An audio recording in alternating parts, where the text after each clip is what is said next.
Should the Portland Trailblazers buy low on Zion Williamson? That's what we're going to discuss in today's video powered by BetUS. There has been a ton of trade rumors swirling around Zion Williamson. His New Orleans Pelicans are 5-22 on the season and may be looking at a rebuild. They traded for DeJounte Murray this past offseason. That hasn't really worked out. He got injured right at the start of the year, and the Pelicans overall have been extremely injury plagued, with Trey Murphy, Herb Jones, and CJ McCollum also missing time.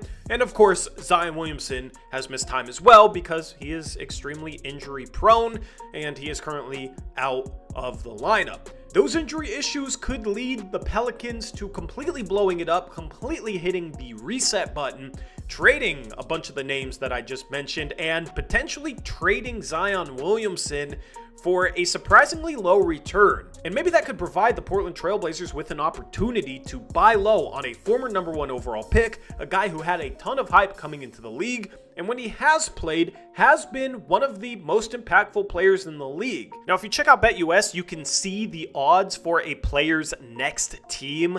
Currently, they have CJ McCollum's odds. They do not have Zion Williamson's. I'll be curious to see what Zion Williamson's odds are for their next team and if the Portland Trailblazers are on that list. Funny enough, for CJ McCollum, the favorite is the Miami Heat. It'd be kind of funny if they didn't get Dame and then got CJ instead. And if you want to bet on players' next teams on BetUS, use promo code YouTube150 for 150% bonus on your first deposit, 125% bonus on your next 2 deposits up to $2,000. Right now, they got a bunch of odds for Portland Trailblazers players over there as well. Now, there was recently a trade idea put out there for the Portland Trailblazers to trade for Zion Williamson, giving up DeAndre Ayton, Jabari Walker, and a future first-round pick for Javonte Green and Zion.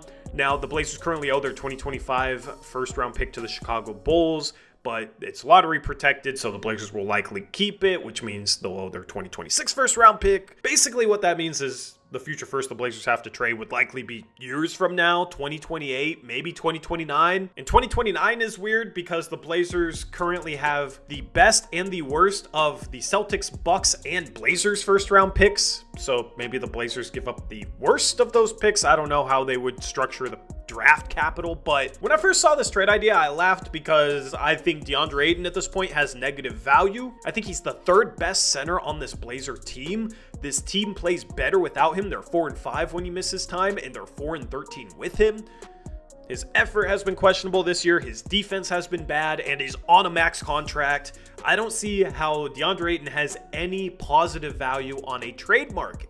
Right now, the hope is that the Blazers can just dump him for an expiring contract. The Blazers giving up only 1 first-round pick along with DeAndre Ayton to buy low on Zion Williamson, I think would definitely be worth it because Zion Williamson doesn't have guaranteed years on his contract. Every single season after this year is non-guaranteed. That means that at any point during the lifespan of Zion's contract, if he was injured, if he wasn't panning out, the Blazers could just cut bait. The following years on his contract would be wiped away. The Blazers wouldn't have dead money. And hypothetically, the Blazers could do that going into the offseason. And it would essentially be trading a first-round pick with DeAndre Ayton for an expiring contract, which in the worst case scenario, the Blazers might have to do anyway to get rid of DeAndre Ayton, and they certainly need to get rid of DeAndre Ayton with Donovan Clingan looking great as a rookie, and they still have Robert Williams on the team. Now, ultimately, I don't think the Pelicans would take this sort of package. I think they'll be able to get back a little bit more for Zion Williamson. Ultimately, I think teams will be lining up to buy low for his services. Teams like the Chicago Bulls and Charlotte Hornets that we don't normally think about as trading for any of the Blazers veterans, but would take a look at Zion Williamson, who's only 24 years of age, and think, man, if we could somehow get him healthy, somehow get him in shape, what we would give up for him is nothing compared to how good he could be for our team. Ultimately, I think there will be enough teams lining up for Zion Williamson that the ensuing bidding war for him would result in the Pelicans being able to get at least a first-round pick and a positive asset. DeAndre Ayton is not a positive asset. Now, okay, maybe the Blazers could give up 2 first-round picks, or maybe they give up a couple of seconds. I don't like the idea of the Blazers giving up too much for Zion Williamson because he has been very unreliable. I also don't think he can be the best player on a contending team. And you basically have to put him in bubble wrap all season and then hope that he stays healthy for the playoffs.